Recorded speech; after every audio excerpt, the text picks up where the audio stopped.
So increasingly, using a Google Doc is feeling more and more like using a website. And in fact, that line between what a doc is and what a website is continuously being blurred. And with some of the recent announcements from Google and enhancements to Google Drive, you're starting to see this even more and more. And I for one, am a fan. I think it's kind of ridiculous that we continue to use page layouts in docs when the overwhelming majority of documents we never print. So why lose screen space to margins and formatting and stuff like that? Why not actually design for electronic consumption? You know, we're actually a pretty small organization. We have 5 million documents in Drive. That is not the amount that we're currently printing every single day and using. So I really like this trajectory, and some of these things are simple, but some of them are actually pretty exciting. So we'll go with the first one. So we're actually looking at a Google Doc right now. Now, I do have it in pageless format, so let's go over that. If you go to File and you go to Page Setup, there is a way of flipping between kind of a traditional document where you have the document, the margins, and then the extra space on the side. And the truth is you lose a lot of valuable real estate on your screen when you're typing. If you're never intending to print out this doc or use it in a paper format, strongly suggest looking at the pageless format. So here I've got it in pageless. It allows to use a lot more of that real estate. So the first thing that you might notice up at the top here, and I'll close this out.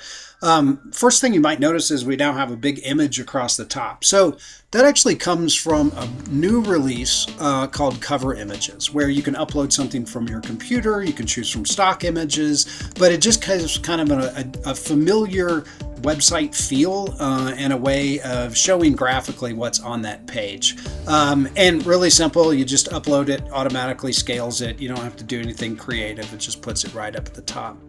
The second thing, and you're going to see this both in Pages but as well as Pageless, is you've kind of got this docking station over here where you can now click to expand on the side with the navigations. And this is the second most recent release, and that's the introduction of document tabs. And the way that I kind of think about these is they're like pages on a website. So here I've got my main landing page, which is, transitioning to Google Chromebooks. And then I can add document tabs. So I've got one here for Chromebook shortcuts. So if I click on that, it actually goes to, it's a page, it's a section within the pageless document that acts like a completely separate page. I can click on it to expand. There's header 1 here. I've got header 2. You can see that's in the organizational structure. In fact, if I go back to the previous one, if I click on that, you'll see that I've got all of the headings and can jump quickly around all the different sections. But the tabs are really easy to use. You just click on Add Tab. It's basically like adding a new page. You can click to choose an emoji. Actually, I have to admit, the use of emoji in day-to-day business things is something I'm also a huge fan of. But you can add an emoji to quickly allow somebody to go through and find an icon that is associated with that tab. You can go ahead and you can rename it. You can copy a link directly to the actual tab, and then you can show the outline. You can also drag it or move it up and down in the hierarchy here.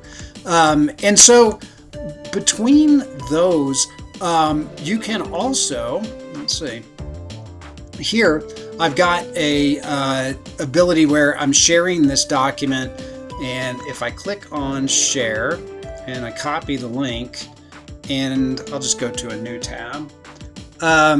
Sometimes you want to share something and have it in full screen mode when somebody actually gets to it.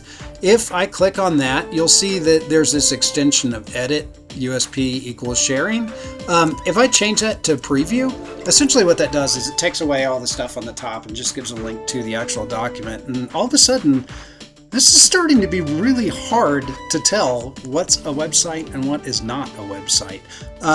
And so, yeah, I think it's really interesting. The amazing thing is these actually scale really, really well for mobile. And yeah, if you're using it on mobile, if you're sharing it with somebody else, I think this is a way of having a much better experience with a dock. And I'm really excited about kind of where Google's going with it. I think that increasingly blurred line is actually a really good idea in this case for how we're actually consuming and using documents. All right, have a good one.